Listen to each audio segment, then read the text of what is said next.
غزہ میں جنگ بندی ہوگی یا نہیں؟ حالیہ دنوں میں توقعات کے باوجود تاحال کوئی اعلان سامنے نہیں آ سکا، مگر مذاکرات میں آگے بڑھنے سے متعلق اہم پیش رفت کی خبریں سامنے آ رہی ہیں۔ حماس نے بھی کہہ دیا کہ وہ 10 اسرائیلی حمالیوں کو رہا کرنے پر راضی ہے، جبکہ امریکی صدر ٹرمپ نے ایک بار پھر دعویٰ کر دیا ہے کہ جنگ بندی کا بہت اچھا موقع ہے اور اس ہفتے یا اگلے ہفتے تک کسی نہ کسی قسم کا معاہدہ یا سمجھوتا ہو سکتا ہے۔ How realistic do you think a ceasefire is this week? Well, we're talking about Gaza for the most part. I think we have a chance this week or next week. Not definitely. There's nothing definite about war and Gaza and all of the other places that we all deal with so much. But there's a very good chance that we'll have a settlement, an agreement of some kind this week and maybe next week if not. Axios says a secret White House meeting between Steve Witkoff, Ron Dermer, and a Qatari envoy on Tuesday led to significant progress in the negotiations over the Gaza hostage and ceasefire deal. What can you tell us about this secret meeting? It's very possible. I will tell you we're getting very close to a deal. I don't know if it's secret or not secret, but it doesn't matter to me. Secret's fine if it gets us to where we want to be. We want to have a ceasefire. We want to have peace. We want to get the hostages back. And I think we're close to doing it. Trump کے مطابق اس ہفتے اگلے ہفتے تک غزہ میں جنگ بندی پر کوئی معاہدہ ہو سکتا ہے، مگر اس کے باوجود غزہ میں اسرائیلی حملے پوری شدت کے ساتھ جاری ہیں اور اسرائیلی افواج نے غزہ پر فضائی اور زمینی حملے تیز کر دیے ہیں، جن کے نتیجے میں صبح سے اب تک محصور علاقے میں کم از کم 55 فلسطینی شہید ہو چکے ہیں، جبکہ آج اسرائیلی فوج نے ایک فضائی حملے میں دیر البلا میں قائم ایک طبی مرکز کے قریب فلسطینیوں کو نشانہ بنایا، جس کے نتیجے میں کم از کم 15 افراد شہید ہو گئے، جن میں 10 بچے اور 3 خواتین شامل ہیں۔ اس حملے کے مقام سے انتہائی دلخراش مناظر سامنے آئے ہیں۔ اس کے علاوہ اسرائیلی فورسز غزہ میں امداد کی تقسیم کے مراکز سمیت ہسپتالوں میں بھی مسلسل کارروائیاں کر رہی ہیں۔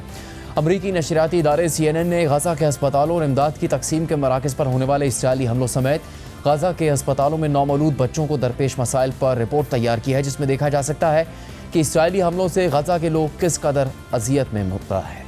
اس کے علاوہ مئی سے اسرائیل نے غزہ میں غزہ ہیومینیٹیرین فاؤنڈیشن نامی ایک متنازع تنظیم کے ذریعے امداد تقسیم کرنے کا عمل شروع کر رکھا ہے اور اس کی آڑ میں وہ فلسطینیوں کا قتل عام کر رہا ہے، اور اسی تنظیم کے مراکز میں مئی سے لے کر اب تک 700 سے زیادہ فلسطینی راشن یا امداد حاصل کرنے کی کوشش میں شہید ہو چکے ہیں۔ ان شہید ہونے والے فلسطینیوں میں بچوں کی بھی ایک بڑی تعداد شامل ہے۔ الجزیرہ نے اپنی رپورٹ میں ایسے کئی بچوں کی تفصیلات بتائی ہیں۔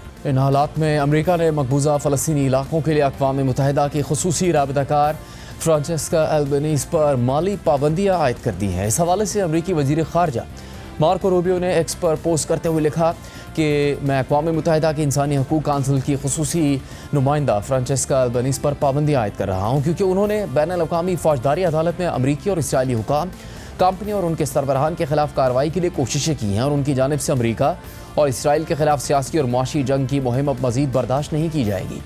واضح ہے کہ فرانچسکا البنیز فلسطین سے متعلق اقوام متحدہ کے خصوصی نمائندہ ہونے کے ساتھ ساتھ غزہ میں اسرائیل کے جنگی جرائم پر عالمی انویسٹیگیٹرز میں بھی شامل ہیں، اور انہوں نے حال ہی میں امریکہ اور اسرائیل پر سخت تنقید بھی کی ہے۔ انہوں نے کہا تھا کہ امریکہ دھمکی دینے کے لیے مافیا طرز کی تکنیک استعمال کر رہا ہے، اور غزہ میں فلسطینیوں کی نسل کشی میں بعض امریکی اور اسرائیلی کمپنیاں براہ راست ملوث ہیں۔ Do you understand the performance of stupidity that we have all been part of for decades? And now it's the time to stop.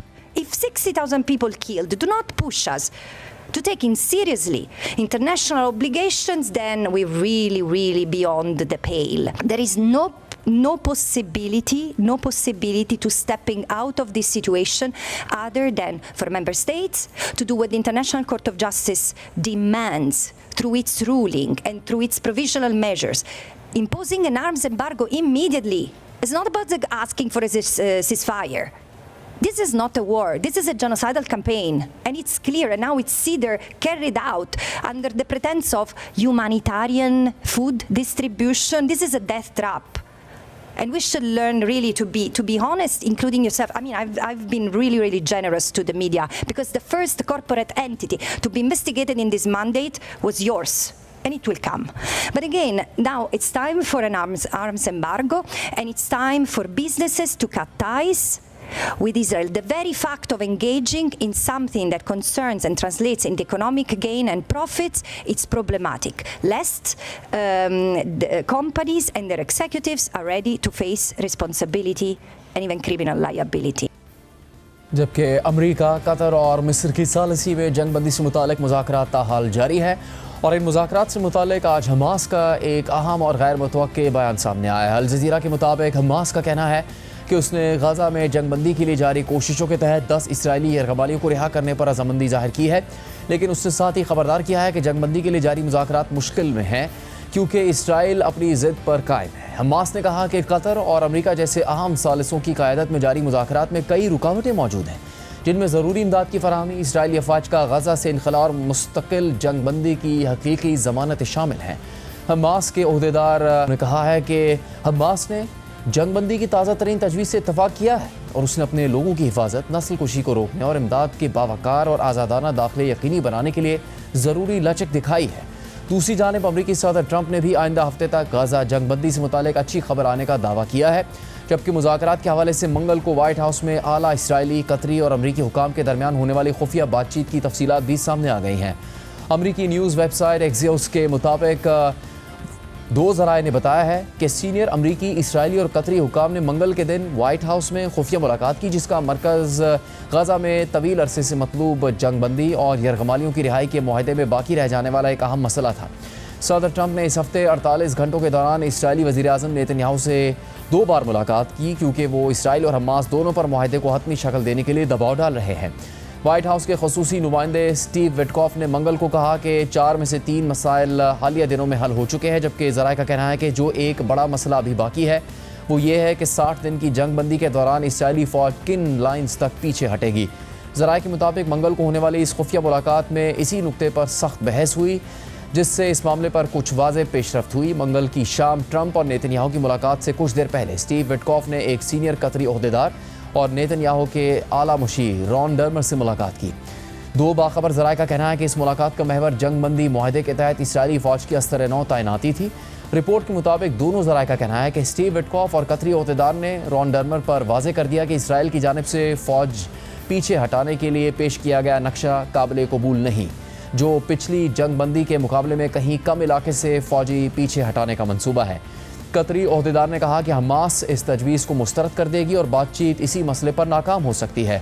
قطری عہدیدار نے یہاں تک کہا کہ اگر ایسا ہوتا ہے تو اسرائیل اور امریکہ قطر کو قصوروار نہ ٹھہرائیں، کیونکہ قطر ان مذاکرات میں ثالثی کر رہا ہے۔ ذرائع کے مطابق اسٹیو وٹکوف نے رون ڈرمر سے کہا کہ اگر اسرائیلی فوج کی ری ڈپلائمنٹ کا ایسا نقشہ سامنے آتا ہے جو سمارٹرچ پلان کی طرح ہو، یعنی کہ اسرائیلی فوج غزہ کے بڑے حصے پر قبضہ برقرار رکھے، تو یہ ٹرمپ انتظامیہ کے لیے ناقابل قبول ہوگا۔ واضح رہے کہ حوالہ انتہائی دائیں بازو سے تعلق رکھنے والے اسرائیلی وزیر خزانہ بیزل سمارٹرچ سے متعلق ہے، جو نیتن یاہو پر زور دے رہے ہیں کہ اسرائیلی فوج غزہ کے بڑے علاقوں میں موجود رہے۔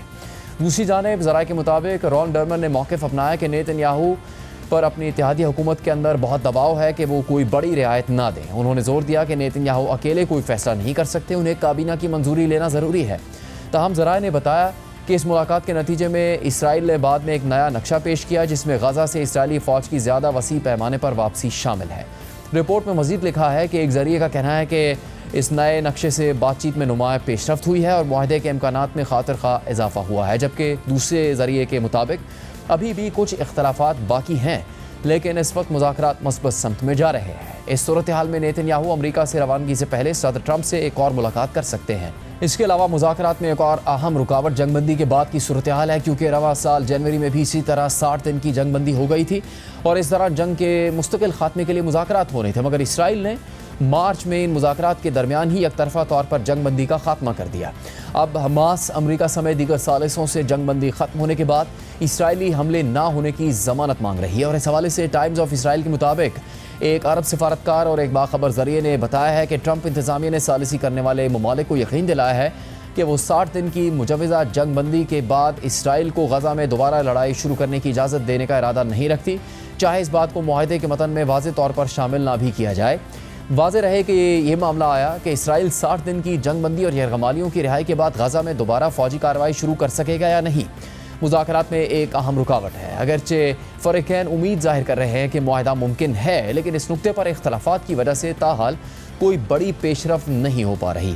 رپورٹ میں مزید لکھا ہے کہ عرب سفارتکار کے مطابق جنگ بندی کے دوران غزہ سے اسرائیلی فوج کے انخلاء کا نیا نقشہ جمع کروانے سے فریقین معاہدے کے کچھ قریب آ گئے ہیں، لیکن ایسے میں اسرائیلی فوج نے اعلان کر دیا ہے کہ وہ شمالی غزہ میں اپنی کارروائی کو وسعت دے رہی ہے، جبکہ حماس کے قریبی ذرائع کا کہنا ہے کہ مذاکرات میں کوئی پیش رفت نہیں ہو سکی اور انہوں نے اس کی ذمہ داری اسرائیل پر ڈالی ہے۔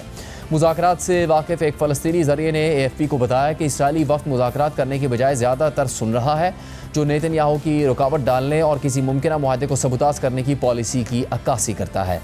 اسرائیل کا اصرار ہے کہ کسی بھی معاہدے میں یہ شک شامل ہو کہ 60 دن کے بعد جنگ دوبارہ شروع کی جا سکے گی، جبکہ حماس اس بات پر زور دے رہی ہے کہ جنگ بندی اور جنگ کے مستقل خاتمے کی راہ ہموار کرے۔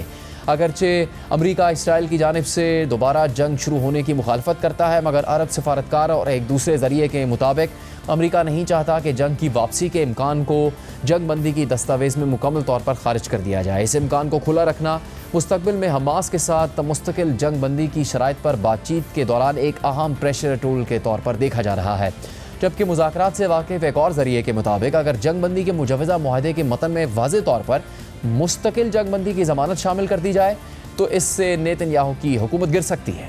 اسی خطرے کے پیش نظر ثالث ممالک ایسی صورتحال سے بچنے کی کوشش کر رہے ہیں تاکہ اسرائیلی وزیر اعظم مذاکرات میں شامل رہیں۔ رپورٹ کے مطابق نیتن یاہو کے انتہائی دائیں بازو کے اتحادی پہلے ہی یہ دھمکی دے چکے ہیں کہ اگر اسرائیل نے جنگ کے خاتمے کی پیشگی یقین دہانی کروائی تو وہ حکومت چھوڑ دیں گے۔ خود نیتن یاہو بھی مستقل جنگ بندی کے امکان کو کئی بار مسترد کر چکے ہیں اور اپنے موجودہ دورہ امریکہ کے دوران بھی اس موقف کو بار بار دہرا چکے ہیں، جبکہ امریکہ، مصر اور قطر کی ثالثی میں تیار کردہ نیا مجوزہ معاہدہ جسے اسرائیل کی حمایت حاصل ہے، یہ طے کرتا ہے کہ عارضی جنگ بندی کے دوران اسرائیل اور حماس مستقل جنگ بندی کی شرائط پر مذاکرات کریں گے۔ مزید یہ کہ اگر فریقین نیک نیتی سے مذاکرات جاری رکھیں تو جنگ بندی 60 دن سے آگے بھی جاری رہے گی۔ تاہم 4 جولائی کو حماس نے اس مجوزہ معاہدے سے نیک نیتی والے شک کو نکالنے کا مطالبہ کر دیا تھا، کیونکہ حماس اسے ایک ایسا راستہ سمجھتی ہے جس سے اسرائیل 60 دن کی جنگ بندی کے بعد دوبارہ جنگ شروع کر سکتا ہے، جیسے کہ مارچ میں پچھلی جنگ بندی کے اختتام پر ہوا تھا۔